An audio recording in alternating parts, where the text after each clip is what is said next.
Witam wszystkich na kanale Kuchnia dla Aktywnych. Kochani, czy jedliście kiedyś prawdziwy wiejski chleb, taki z chrupiącą skórką? Jak widać na załączonym obrazku, właśnie mam zamiar taki dzisiaj zrobić. Ale będzie to chleb na zakwasie. Mam nadzieję, że również taki lubicie. A co będzie nam potrzebne? Przede wszystkim mąka żytnia razowa, mąka pszenna razowa, zwykła biała oraz dodatki słonecznik, pestki dyni oraz siemię lniane. Oczywiście niezbędna też będzie woda oraz sól.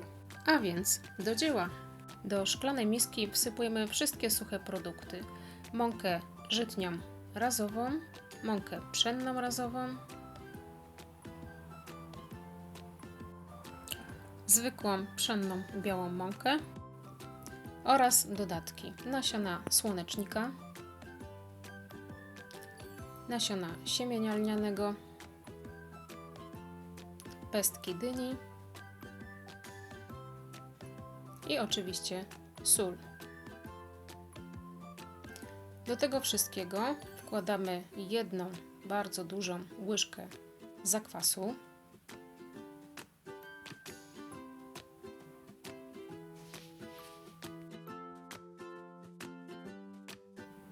A następnie do wszystkich składników dolewamy wodę o temperaturze pokojowej. Oczywiście całą gramaturę podałam Wam pod spodem w opisie. I teraz przyszedł moment na wyrobienie ciasta na chleb. Powiem Wam szczerze, że bardzo lubię i cenię tego rodzaju pracę. Przede wszystkim wiem, co jem. Wiem, jakie składniki tutaj wkładam, a czego tutaj nie ma. W takim cieście na chleb nie znajdziecie emulgatorów, polepszaczy smaku, chemicznych dodatków, a więc wszystkiego, co nie powinno się w tym chlebie znaleźć.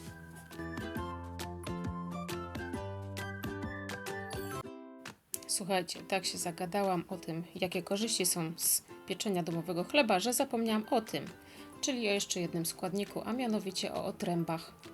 Generalnie wrzucam zawsze do chleba żytnie, jeśli robię chleb żytni, natomiast dzisiaj mam akurat pod ręką owsiane. Zachęcam Was do tego dodatku, ponieważ jest to świetne źródło błonnika. Czuję, że ciasto jest już gotowe, ponieważ zaczyna się lekko odrywać od rąk. Wyrabiam je około 3-4 minut, a teraz przyszedł moment, żeby przełożyć do brytwanki. Ja ją wcześniej już nasmarowałam olejem, można też wyłożyć papierem do pieczenia.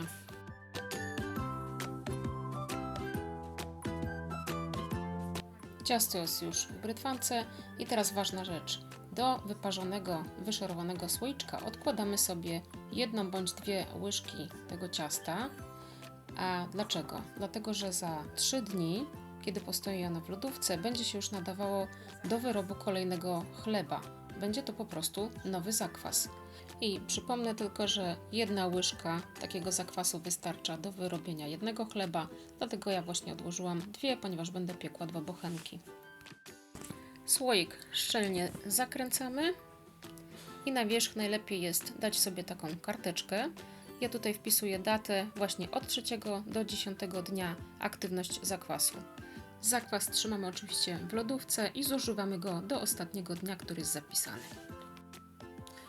Chleb zwilżamy ręką zanurzoną w wodzie i nadajemy mu już taki ostateczny kształt. Nakrywamy go czystą bawełnianą ściereczką i pozostawiamy na 8 godzin w ciepłym miejscu.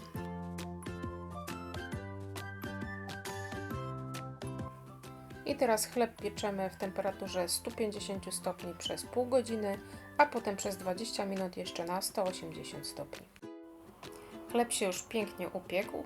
Musiałam poczekać do rana, aż przystygnie, chociaż korciło mnie, żeby go wczoraj spróbować. I zobaczcie, oto efekt końcowy. Popatrzcie, jak jest pięknie dopieczona skórka, lśniąca, błyszcząca, chrupiąca i na pewno przepyszna. A tutaj, proszę, taka niespodzianka. No cóż, to jest chleb domowej roboty. W piekarni też się to zdarza. A teraz czas na degustację. Popatrzcie, jaki piękny. Nie wiem, kochani, jak Wy, ale ja taki chleb uwielbiam w najprostszej wersji z masłem i solą.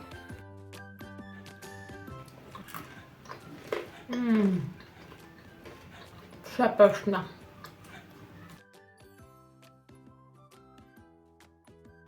Jeśli myślicie o zrobieniu domowego wypieku chleba, to koniecznie wypróbujcie ten przepis. Satysfakcja z pracy gwarantowana, a smak i zapach nie do podrobienia. Jeśli spodobał Wam się ten odcinek, proszę o łapkę w górę oraz o komentarz. A jeśli nie subskrybujesz jeszcze mojego kanału, to po prostu zacznij i udostępnij go swoim znajomym. A dziś, kochani, żegnam się z Wami, życzę Wam udanych wypieków, spokojnego dnia. Do zobaczenia następnym razem. Pa, pa!